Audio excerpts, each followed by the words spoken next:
VS. അച്യുതാനന്ദനെക്കുറിച്ച് പറയുമ്പോൾ അദ്ദേഹത്തിന് എല്ലാ കാലവും അദ്ദേഹം നവീകരണത്തിൻ്റെ വഴികൾ സ്വയം തിരഞ്ഞെടുത്തിരുന്നു. അദ്ദേഹം കാര്യങ്ങൾ പഠിക്കുന്നതിലൊക്കെ 90-ാം വയസ്സിലും അദ്ദേഹം കാര്യങ്ങൾ പഠിക്കുന്നതിൽ ഒരു രാഷ്ട്രീയ നേതാക്കൾക്കൊക്കെ മാതൃകയായിരുന്ന ഒരു മഹാമനുഷ്യനായിരുന്നു വി.എസ്. അച്യുതാനന്ദൻ. അദ്ദേഹത്തെ 94-ാം വയസ്സിൽ ഹിന്ദി പഠിപ്പിച്ച കഥ പറയുകയാണ് ഡോക്ടർ എൻ സുരേഷ്. വി.എസിന് നല്ല ഓർമ്മശക്തിയാണെന്നും ആ വയസ്സിലും ഹിന്ദി പഠിക്കാനുള്ള അദ്ദേഹത്തിൻ്റെ നിശ്ചയദാർഢ്യവും മാതൃകയാണെന്നും സുരേഷ് ഓർത്തെടുക്കുന്നു.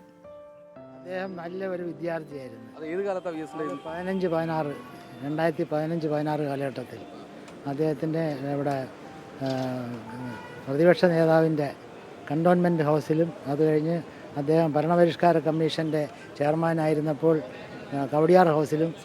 എൻ്റെ പേര് ഡോക്ടർ എൻ സുരേഷ്.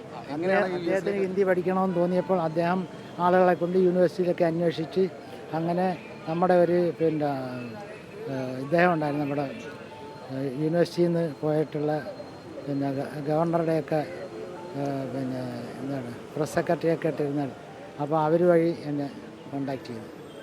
അങ്ങനെ പോയതാണ്. അക്ഷരങ്ങളൊക്കെ നല്ല വടിവത്ത അക്ഷരങ്ങളാണ്. നല്ലതുപോലെ എഴുതും. നല്ല ഓർമ്മശക്തി. 94 വയസ്സോളം ആയിട്ടുണ്ടെന്നാണ് എൻ്റെ ഓർമ്മ.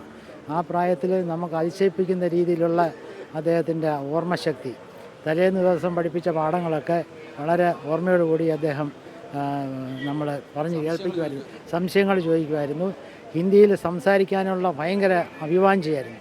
അപ്പോൾ ആ അഭിവാഞ്ചയിൽ തെറ്റ് വരുന്നോ എന്നൊന്നും നോക്കാതെ അദ്ദേഹം എന്തെങ്കിലും പറയും. അതേപോലെ അതോടൊപ്പം തന്നെ ഇംഗ്ലീഷിൽ സംസാരിക്കാനും ഭയങ്കര ആഗ്രഹമായിരുന്നു.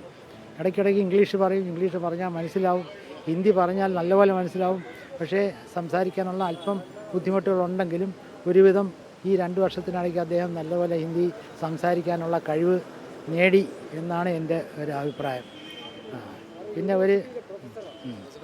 ഞാൻ കേരള യൂണിവേഴ്സിറ്റി ഹിന്ദി ഡിപ്പാർട്ട്മെൻറ്റിലെ പ്രൊഫസർ. ഞാൻ റിട്ടയർ ആയതിനു ശേഷമാണ് അദ്ദേഹത്തെ പഠിപ്പിക്കാൻ പോയത്. നല്ല ഓർമ്മയാണ്. ഓർമ്മയെന്ന് മാത്രമല്ല, കൃത്യം 3 മണിക്ക് അദ്ദേഹത്തിൻ്റെ ഓഫീസിൽ ഹാജരാകും.